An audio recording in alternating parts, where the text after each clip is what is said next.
my IMPM 200100072, and this video I want to tell about what is Australian Parlementer debate system. What is Australian Parlementer debate system? Parliamentary debate, also referred to as parliamentary or parley, is an academic debate event. Many university-level institutions in English-speaking nations sponsor parliamentary debate teams.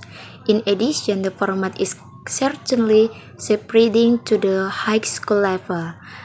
Despite the name, the parley is not related to debate in governmental parliaments beyond formal speaker titles such as opposition leader and prime minister.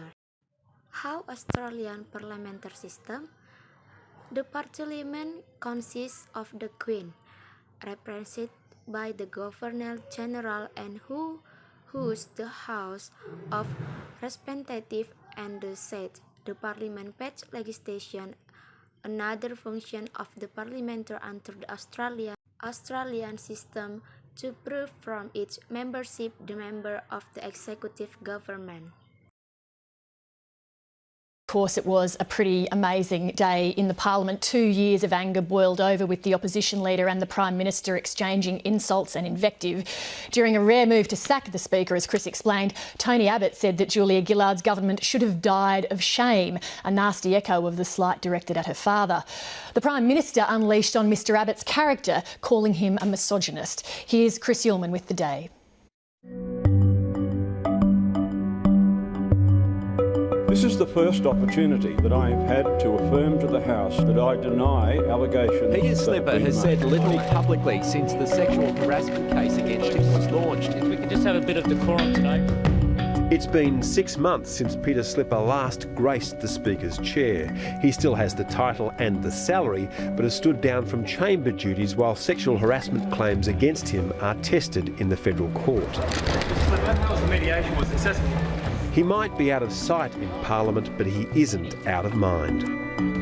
This Speaker is no longer a fit and proper person. His occupancy of the Speaker's role is no longer tenable. The damage that's been done to this Parliament has damaged us all.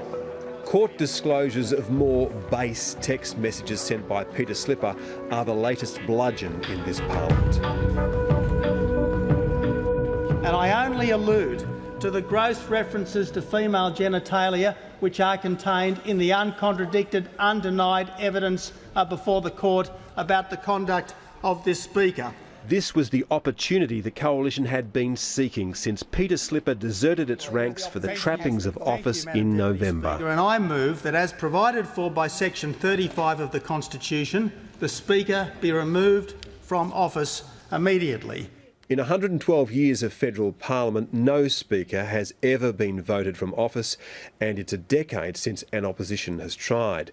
The arguments were that the vile content of some of the messages brings the highest parliamentary office into disrepute, and one which refers to a female coalition frontbencher as an ignorant botch reveals bias. In undenied, uncontradicted evidence before a court against a member of this House by someone who is charged to act without fear or favour. But Peter Slipper is a surrogate in this fight. The Coalition's war is with Julia Gillard. Well, I say to this Prime Minister, just as the Speaker has failed the character test, you, Prime Minister, are about to fail the judgment test, and every day that you, Prime Minister, run a protection racket for the current Speaker, just as you ran for months and years a protection racket for the member of for Dobell, you indicate your unfitness for high office as well. The Prime Minister stepped up to the fight, and her attack was direct and personal. I will not be lectured about sexism and misogyny by this man. I will not.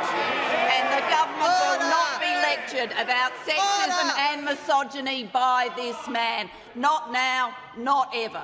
The Leader of the Opposition says that people who hold sexist views and who are misogynists are not appropriate for high office. Well, I hope the Leader of the Opposition has got a piece of paper and he is writing out his resignation. Because if he wants to know what misogyny looks like in modern Australia, he doesn't need a motion in the House of Representatives, he needs a mirror. That's what he needs. And if you've ever wondered if things like this make the Prime Minister's blood boil, then wonder no more. I was offended when the Leader of the Opposition went outside in the front of Parliament and stood next to a sign that said, "Ditch the witch." I was offended when the Leader of the Opposition stood next to a sign that described me as a man's bitch. I was offended by those things. Misogyny, sexism, every day from this Leader of the Opposition. Perhaps on reflection, the opposition leader might regret some of his choice of words today, given part of what he said so closely resembled the attack on Julia Gillard launched by broadcaster Alan Jones. And every day the Prime Minister stands in this Parliament to defend this Speaker will be another day of shame for this Parliament, another day of shame for a government which should already have died of shame. The government is not dying of shame. My father did not die of shame. What the Leader of the Opposition should be ashamed of is his performance in this Parliament and the sexism he brings with it. Late this afternoon, the Speaker released a statement saying that the text messages were intended to be private, but nothing excused their content. He said he understood why women would be offended by them and apologised unreservedly. He kept his job today by one vote. The result of the division is ayes 69, noes 70. The question is therefore negated.